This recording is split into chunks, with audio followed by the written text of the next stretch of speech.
നമ്മുടെ ജീവിതത്തിൽ സന്തോഷം ഏതാണെന്ന് നമ്മൾ തീരുമാനിക്കുന്നതാണ്. എനിക്ക് തോന്നുന്നു ഇപ്പോൾ സാധാരണ ജീവിതത്തിൽ ഇവിടെ എത്തുന്ന ആളുകൾക്കൊക്കെ വേണമെങ്കിൽ കരഞ്ഞുകൊണ്ടിരിക്കാൻ ഒരുപാട് കാരണങ്ങളുണ്ടാവും. ഏത് മനുഷ്യനും കരയാൻ തീരുമാനിച്ചാൽ കരയാം, അല്ലേ?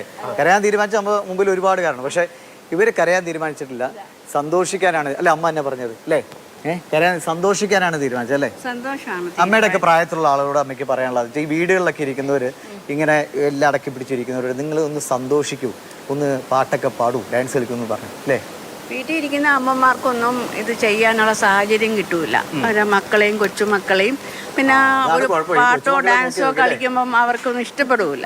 അനങ്ങാതിരിക്കുന്നൊക്കെ പറയും. അപ്പൊ ഇവിടെ വന്നപ്പോ ഞങ്ങൾക്ക് ഇവിടെ വന്നു കഴിഞ്ഞപ്പം എനിക്ക് അങ്ങനെ ആയിരുന്നു. അപ്പൊ ഇവിടെ വന്നു കഴിഞ്ഞപ്പോ മോള് ഡാൻസ് എവിടെ കെട്ടഴിച്ചില്ല, ഫ്രീഡമാ, നല്ല ഫ്രീഡമാണ്. എല്ലാവർക്കും നല്ല ഫ്രീഡം, വീട് പോലെയാണ് അവന്. അതുകൊണ്ട് ഞങ്ങളത് നല്ലപോലെ എൻജോയ് ചെയ്യുന്നുണ്ട്. പിന്നെ ഇഷ്ടം പോലെ ഡാൻസ് പ്രാക്ടീസ് പുതിയത് പഠിച്ചുകൊണ്ടിരിക്കുകയാണ്.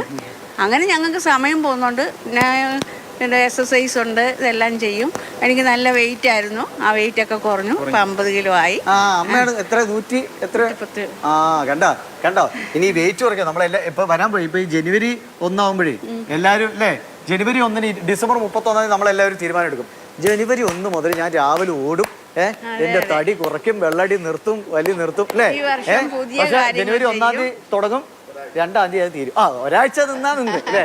2 തീയതി. അപ്പൊ അവരോട് ശ്രദ്ധയിലേക്ക്, അമ്മ പറയല്ലേ, 100 കിലോയ്ക്ക് മുകളിലുണ്ടായിരുന്ന ആള് ഇപ്പൊ എത്ര? 50 കിലോ.